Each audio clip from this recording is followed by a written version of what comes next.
Because I don't think Crawford's going to put him away, and I think Canelo's a much better mover than people give him credit for. And I think Crawford will be hit harder than he's ever been hit before, but I don't think he'll go out or down. Consistent with Terence Crawford's fight schedule over the last several years, where he's been pretty much fighting one time a year. That one time a year is clearly giving him a lot of time to rest and recover from his injuries. Boxing analysts have zeroed in on a glaring weakness in Terence Crawford's recent training footage. Gareth, who initially backed Crawford to defeat Canelo Alvarez, has since changed his stance. With the fight drawing closer, he now favors Canelo, arguing that Crawford will be confronted with a level of power he's never encountered before. His shift underscores the mounting skepticism over whether Crawford can withstand Canelo's strength and endure at the sport's highest level. Very close rounds in the first 3 or 4. We'll be divided on who's winning. Canelo will get going in the second, third fight and land some big shots. I think Crawford will look good as well. Round 6 to 9, we'll be looking at who's getting ascendancy in the fight. Crawford will have weathered the storm of big Canelo punches, countered himself, still close rounds.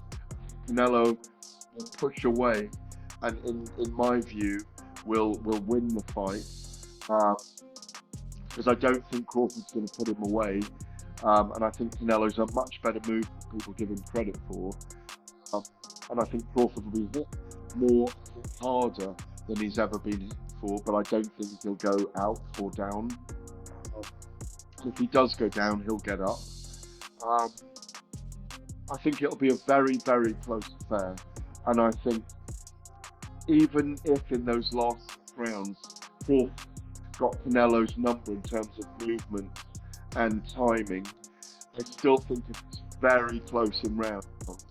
I think it'll either be a draw or a narrow point decision for Saul Canelo Alvarez that everybody feels is very controversial, and then they'll do it again. That's how I see it playing, and that's the plot, if you like, with the subplots in the drama of one of the biggest fights seen in Vegas.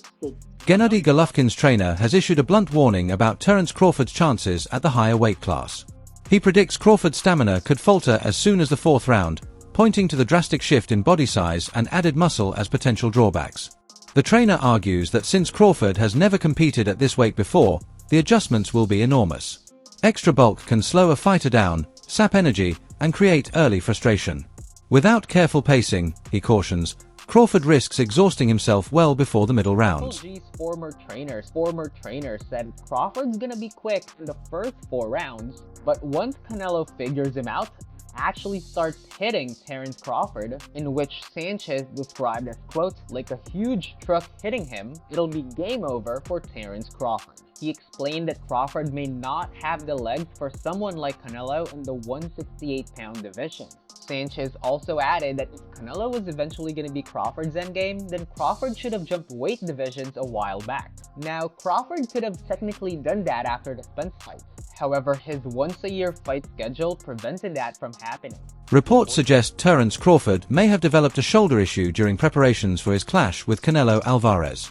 Though unconfirmed, even the hint of such an injury has sparked concern among fans and analysts alike. The timing is especially worrying. Crawford has typically fought just once or twice a year, giving his body ample time to recover.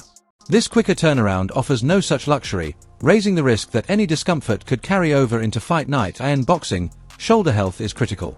From delivering sharp, accurate punches to absorbing and blocking shots, nearly every skill depends on it. Even a minor strain could sap Crawford's punching speed and power, making it harder to earn Canelo's respect in the ring.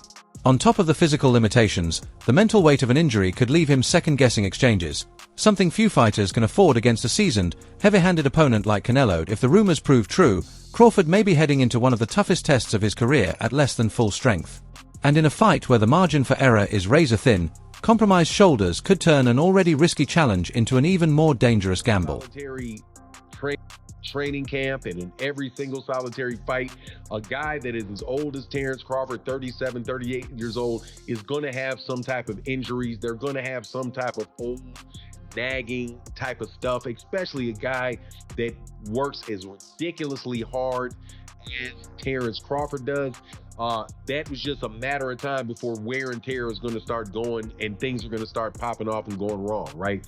Also, you can tell that the reason that this is kind of consistent with Terence Crawford's fight schedule over the last several years, where he's been pretty much fighting one time a year.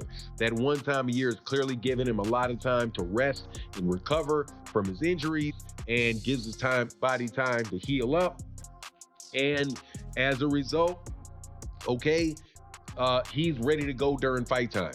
So I wouldn't put too much on this. I would say though that if you're a gambling person, man, you should probably want to keep your money in your pocket for this particular fight, man, because this thing can absolutely positively go either way with between the two of these guys. Canelo Alvarez is an exceptional fighter, much bigger than Terence Crawford is, or been fighting at a much bigger weight class than Terence Crawford's been fighting at, and much more experienced at that level at 168 pounds. But Terence Crawford is just such a superb fighter and such an intelligent fighter in there that you can know that he's going to be coming there to fight, and he's got a significant chance to win that fight. Unless, of course, that injury is real. I mean, and it is significant and is preventing him from, really sitting down on his punches, because he's going to have to at a point in time with Canelo Alvarez is going to have to do something to get him up off of him. Keith Thurman has offered a grounded take on the looming clash between Terence Crawford and Canelo Alvarez. He acknowledged that while Canelo isn't undefeated, that hardly diminishes the danger he presents in the ring. Thurman reminded fans that every fighter has flaws, but exploiting them against someone as seasoned and resilient as Canelo is far easier said than done. Losses, he noted, haven't weakened Canelo, they've refined him into a more complete, battle-tested champion. Thurman cautioned that Crawford's belief in Canelo's vulnerability won't be enough. To prevail, he'll need to reach a level of performance he's never shown before against an opponent of Canelo's size, skill, and pedigree. An unbeatable fighter. That's fine. Canelo's wasn't really unbeatable, right? But people gotta understand this. Canelo Alvarez is not an unbeatable fighter. Question is, whoever he's fighting, we don't question what Canelo's gonna do, right? We question what his opponents are gonna do, right? It's not even really about Canelo's gonna show up as Canelo Alvarez, right? Ginger boy. So the question is, are you gonna beat him? And are you gonna beat him today? Like when fight night happens, is it you? And is it now? You ready to beat him now? He's not unbeatable. Maybe, but are you gonna do it? And are you gonna do it now? You feel me? Because I thought Danny Jacobs was gonna have a way better performance. Danny actually performed well against Canelo, but he didn't take any chances. He was doing just enough to not get beat. And Canelo was feeling himself. Canelo had preparation. He had that head movement, losing to Floyd, this and that. He fought some flat-footed fighters. He got used to getting his head here and there, ducking down and then pulling out and spinning out. Little tactics. I've never seen somebody make Danny Jacobs miss so many punches. It was highly impressive. I did not expect that, because of the amateur pedigree growing up with Danny Jacobs. I know exactly what kind of New York fighter he is. Recent footage from the Crawford-Canelo face-off has stirred plenty of debate. To many observers' surprise, Crawford looked noticeably bigger than expected, almost matching Canelo in size, a stark contrast given Canelo's reputation for his stocky, powerful frame at higher weights. This visual shift has sparked mixed reactions. Some view it as proof that Crawford has successfully added muscle and prepared for the physical demands ahead. Others caution that appearances can be misleading, pointing out that mass alone doesn't guarantee strength, stamina, or efficiency. The real question is whether Crawford can carry that extra size naturally in the ring without sacrificing his speed and fluidity. Looking imposing may offer psychological advantages, but the decisive factor will be how his body holds up across 12 hard rounds against a proven powerhouse like Canelo. That said, they're going to face off in an epic showdown. And the big talk, obviously, is the size difference, right? That Canelo Alvarez is much bigger than the smaller Terence Bud Crawford, who is essentially coming up from 147 in the minds of many. But really and truly, he's coming up from 154 because he actually had a fight at 154, a title opportunity, his only fight at 154 last August when he took on Israel Madrimov. Okay, and he beat Israel Madrimov, unanimous decision, to become a 4-division champion. But as you see here in this photo, there's not a big size difference. And actually, obviously, we know Terence Crawford stands at 5'8", got a 74-inch arm. Canelo stands at 5'7", 70-inch arm. There's not a massive size difference at all whatsoever. Now, clearly, as you see, Terence Crawford clearly has on what looks like Balenciaga shoes, and we know they are extremely big shoes that make you slightly taller, and Canelo Alvarez has on flats. The thing here is, the more important thing is, not if Terence Crawford can take Canelo Alvarez's punches, it's not if Terence Crawford, is going to get bullied around the ring. The concern with the weight is how Terence Crawford carries it himself. Does he start to fatigue in the second half of the fight? Should he get to the second half? Timothy Bradley Jr., respected for both his championship pedigree and sharp ringside analysis, has laid out a bold game plan for Terence Crawford against Canelo Alvarez. In Bradley's view, Crawford's best shot at victory is to seize control early. He noted that Canelo is the type of fighter who grows stronger as the rounds wear on, gradually settling into rhythm and dominance. The longer the fight goes, the more dangerous it becomes for Crawford. Bradley argued that Crawford's speed, precision, and ring IQ give him the tools to disrupt Canelo's flow if he's willing to apply pressure from the opening bell.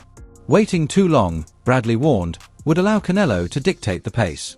He also emphasized that with the extra weight Crawford is carrying, banking on late-round energy isn't realistic. Instead, Crawford should capitalize on his explosiveness and sharp reflexes to try to break through before fatigue sets in. For Bradley, the smartest and safest strategy is clear.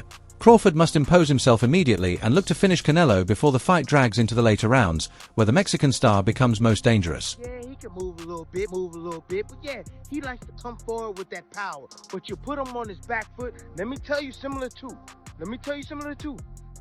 You know this guy named Usyk who put Fury on his back foot?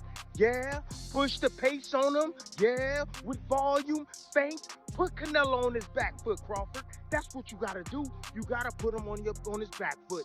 Hell to the damn yeah. That's how you get it done, man. That's one aspect that you gonna have to do. And hey, I would advise you to do it as early as damn possible.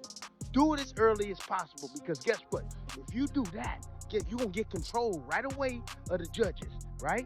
They're going to be looking at you. You're going to dictate the pace. You're going to dictate the flow of the fight. You got to have him react to you, not you reacting to him.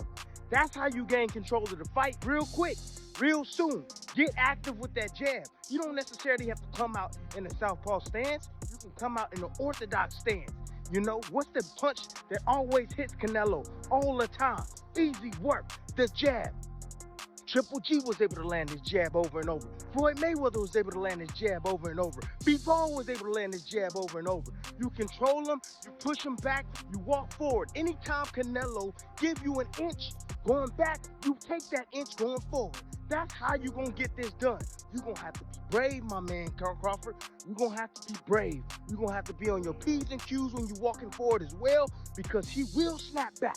He will snap back with them left hooks, right hands to the body, or looping right hands over the top, or even straight right hands. Sometimes he might even come with a two-piece combination. But you got to put him on his back foot. Often as possible, man, with your how cerebral you are, with your feints, with your movement, snapping that jab,